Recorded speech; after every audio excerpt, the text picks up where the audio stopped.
The three most famous cities of Andalucia in southern Spain are Seville, the birthplace of Don Quixote, Cordoba, once the capital of Islamic Spain, and Granada. Much of their elegance, beauty and former glories still remain, and on this tour we shall be looking for some of these characteristics.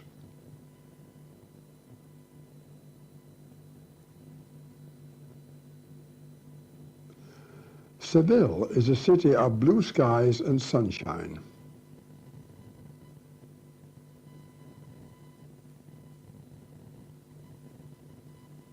Parks and plazas.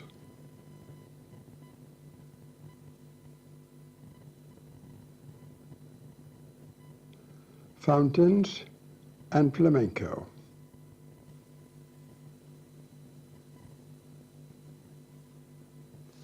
The old town is a labyrinth of alleyways whose twists and turns provide some delightful surprises.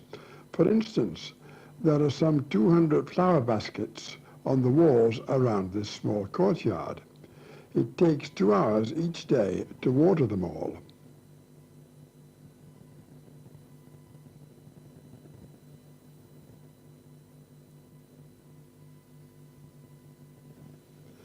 In the plaza behind this ancient doorway, new residences have been built, all in keeping with the traditional Sevillian style of architecture.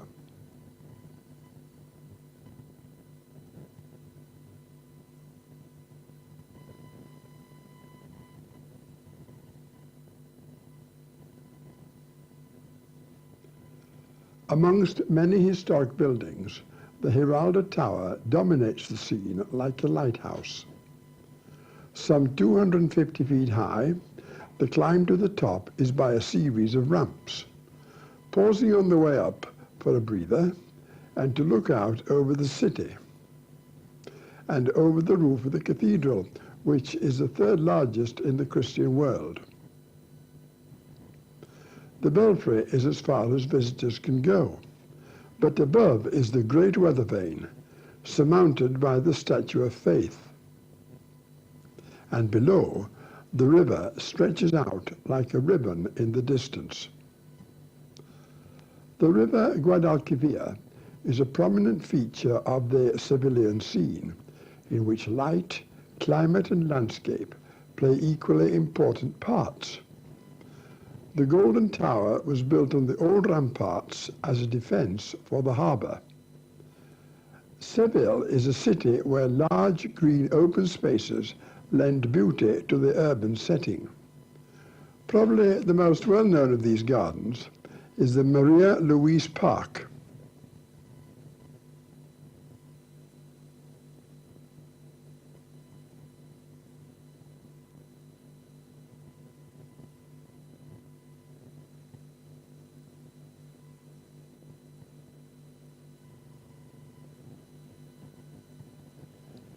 This filigree lamp standard displays an art of which many examples are to be seen as one moves about the city. The original layout of the gardens had to be altered to accommodate the pavilions which now surround them and which were built for the Spanish-American exhibition. This pavilion houses the Museum of Arts and Costumes. Although built for the exhibition as recently as 1929, the architecture of the Plaza de España is in keeping with the much older buildings of the city. The plaza comprises a semicircle of porches.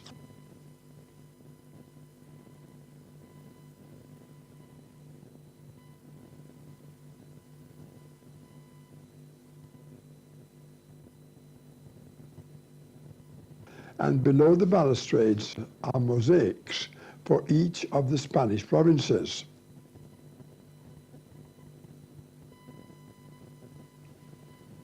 The bridges which span the canal are reminiscent of Venice. Perhaps the architect got his inspiration from that city.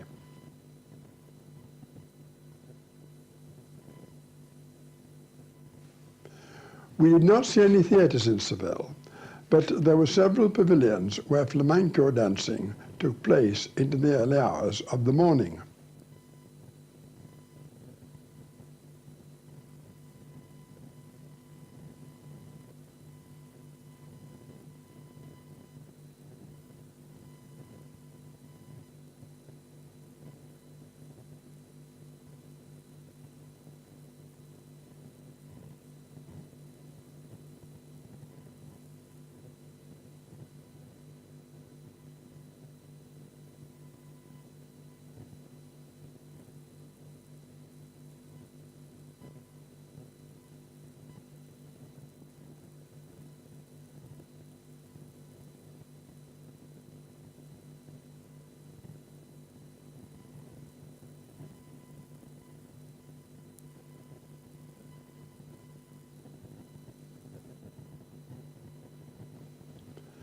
Entering the walled city through the western gate, Cordoba is seen in all the dreamy golden splendor of the late afternoon.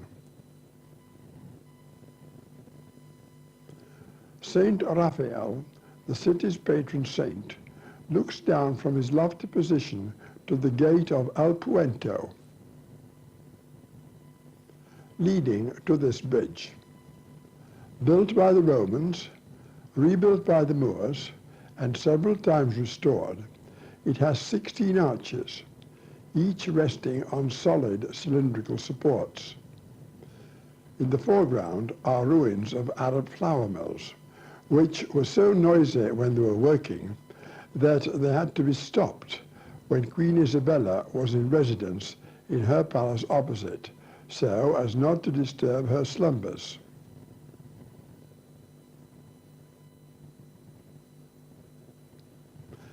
This is the side wall and entrance to the mosque cathedral.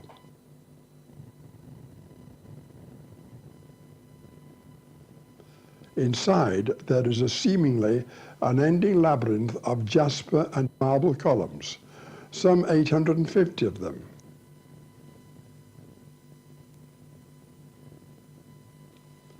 This is the dome of the Mihrab, the small chapel where the Quran is kept.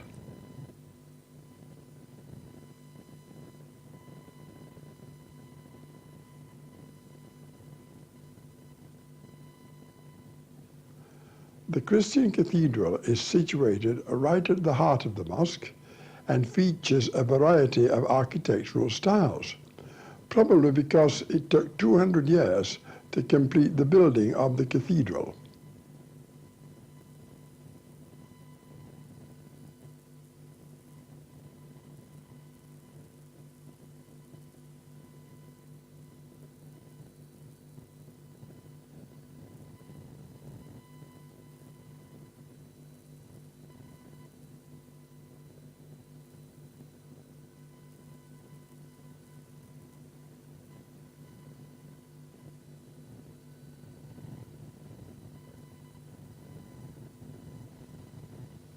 The Alcazar, or Fortress of the Christian Kings, occupies a large site overlooking the river.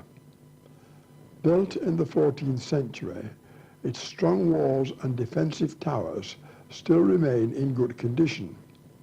It was from here that Queen Isabella first received Christopher Columbus and sponsored his voyages of discovery.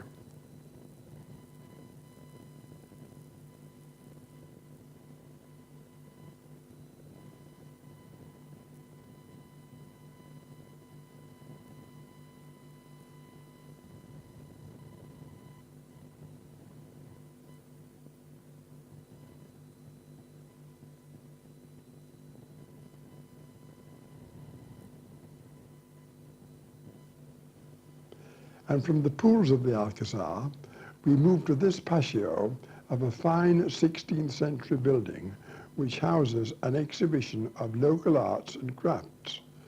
Before taking leave of this delightful city,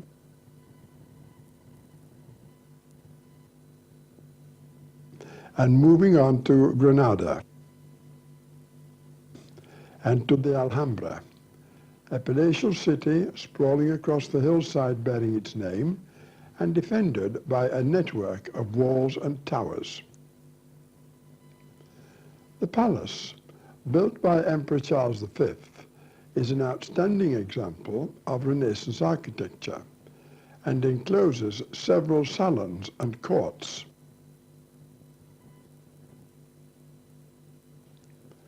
The Court of the Lions, together with the adjoining rooms, was at the heart of the monarch's private apartments. The fountain is supported by 12 carved lions, flanked by 124 marble pillars, and the Court of the Myrtles.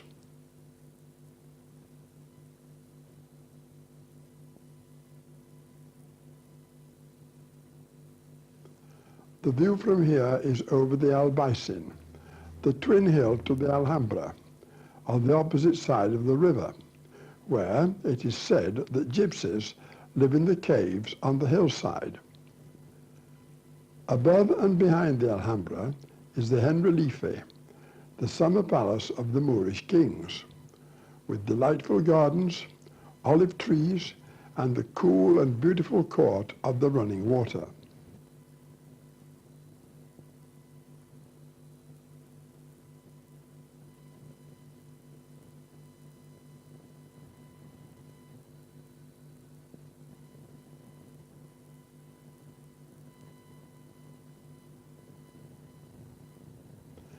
And finally to the Alcazaba, the castle which formed the outer defense of the Alhambra.